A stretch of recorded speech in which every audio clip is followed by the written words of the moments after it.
Do you remember the last time you spoke to a stranger? Maybe you were confident, maybe not.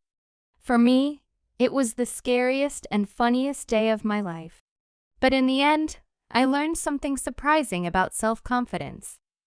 It was a sunny Saturday morning, the kind of morning that makes you think today is going to be great. Birds were singing, the sky was blue, and I had just made myself a perfect cup of coffee. Then it happened. My phone beeped. A message from my best friend, Lisa. Hey! The bakery down the street has the best chocolate cake. Go buy one and tell me if it's really as amazing as people say. I smiled. Chocolate cake sounded great. But there was one problem. I had to talk to someone at the bakery. A stranger. Now you may wonder, what's the big deal? Just talk to the cashier. But here's the thing, I was terrified of talking to strangers. My heart would race, my hands would sweat, and my brain would forget basic English. It felt like my words were playing hide and seek. I stood in my living room, staring at my shoes. You can do this, I whispered to myself. It's just one person. What's the worst that can happen? Then my brain answered, you could trip, drop the cake, and embarrass yourself in front of the whole bakery. As I walked to the bakery, I couldn't stop thinking about all the things that could go wrong. What if I pronounced something wrong? What if the cashier didn't understand me? Or worse, what if I forgot how to speak English entirely? I passed by a little park. A group of kids was playing soccer, their laughter echoing in the crisp morning air. If they can be so carefree, why can't I? I thought, but my feet still felt heavy, like they were made of lead. 30 minutes later, I found myself standing outside the bakery. My palms were sweaty, my knees were weak, and my heart felt like it was doing the cha-cha. The smell of fresh bread and sweet pastries filled the air. A kind-looking lady stood behind the counter, smiling. I took a deep breath. You've got this, I thought. Just walk in, say hello, and ask for chocolate cake. I opened the door and immediately disaster struck. A little dog, yes, a dog ran past me, barking loudly. It zoomed around the bakery like it was training for the Olympics. People were shouting, chairs were falling, and I just stood there, frozen. Finally, the dog stopped. It sat next to me, wagging its tail. Everyone in the bakery was staring. Is this your dog? The cashier asked. No, I blurted. My voice came out louder than I expected. Everyone laughed. Great. Now I wasn't just nervous, I was also the center of attention. The chaos settled down, and it was my turn to order. I walked up to the counter, my hands shaking. Hello, I said. My voice sounded small. Do you have a chocolate cake? The cashier smiled. Yes, we do. How many slices would you like? Slices? Oh no. I didn't think about that. One? No, two. Wait, is one slice big? Maybe three? The cashier chuckled. Take your time. At that moment, something surprising happened. I realized the cashier wasn't laughing at me, she was being friendly. And the people around me weren't staring anymore, they were back to eating their pastries. Nobody cared if I stumbled over my words. I relaxed. Okay, I said, smiling back. 2 slices, please. And 1 cup of coffee. I walked out of the bakery feeling like a champion. Not because I had cake, although the cake was delicious, but because I had done something that scared me. Talking to a stranger wasn't as scary as I thought.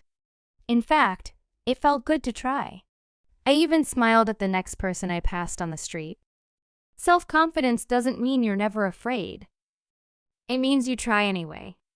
Sometimes you might trip. Sometimes you might meet a crazy dog in a bakery. But every time you try, you grow a little stronger. So, the next time you're afraid to talk to someone, remember, it's okay to feel nervous. Just take a deep breath and go for it. Here's what I learned: confidence isn't something you wake up with one day. It's something you practice, like a muscle. The more you use it, the stronger it gets. However, how to keep your confidence muscle strong? After my adventure at the bakery, I felt proud. But let me tell you a secret. Confidence isn't like chocolate cake. You can't eat it once and feel full forever. It's more like a plant. You have to take care of it every day or it starts to fade. Here's what I've learned about keeping my confidence alive. 1. Practice, practice, practice. Remember how nervous I was to talk to the cashier? That wasn't my first time feeling that way, and it won't be my last. But every time I face my fear, I get a little braver. Confidence grows when you practice. For example, if you're learning English, try speaking one new sentence every day. Start with easy things like, "Good morning," or "Thank you." If you're afraid of public speaking, practice talking in front of a mirror. Then try with one friend, then 2. Build up slowly. The more you do something, the easier it gets.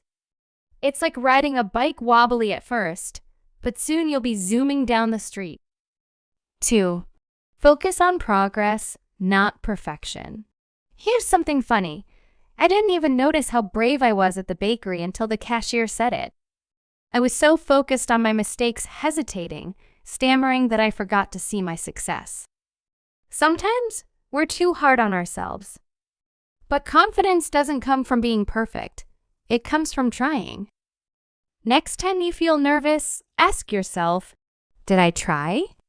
Did I learn something new? Did I take a small step forward? If you did, celebrate that. Progress is more important than perfection. 3. Be your own cheerleader. When I left the bakery, I kept thinking about how I almost panicked when ordering the cake. But then I stopped and thought, wait a minute. I actually did it. It's easy to criticize ourselves, but how often do we cheer for ourselves? Confidence grows when we treat ourselves kindly. So, the next time you do something brave, even if it's small, give yourself a compliment. Try saying things like, I did my best. I'm proud of myself. I'm getting better every day. It might feel weird at first, but trust me, it helps. 4.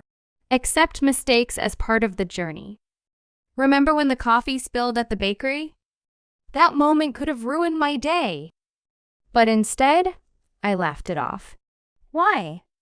Because mistakes happen to everyone. Confidence isn't about never making mistakes. It's about how you handle them. If you trip, get back up. If you say the wrong word, smile and try again.